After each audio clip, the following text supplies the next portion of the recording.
Hi friends, welcome to our channel Right of the Unknown. இன்னைக்கு நம்ம பார்க்க போற கதை நெருப்பின் நண்பன்.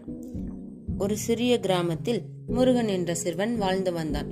அவன் மற்ற குழந்தைகளைப் போல அல்லாமல் நெருப்பை பார்த்து மகிழ்வான். தீயின் நெருப்பு, அதன் ஒளி, அதன் சூடு அவனுக்கு மிகவும் பிடிக்கும்.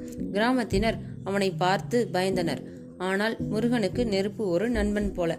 ஒரு நாள் கிராமத்தில் பெரிய தீ விபத்து ஏற்பட்டது. அனைவரும் பயந்து ஓடினார்கள். ஆனால் முருகன் தனது நெருப்பு நண்பனை பார்த்து சிரித்தான். அவன் தனது அறிவை பயன்படுத்தி தீயை கட்டுப்படுத்த முயன்றான். அவன் காற்றின் திசையை பார்த்து தண்ணீரை சரியான இடத்தில் ஊற்றினான். கடைசியாக தீயை முற்றிலுமாக அணைத்தான். கிராமத்தில்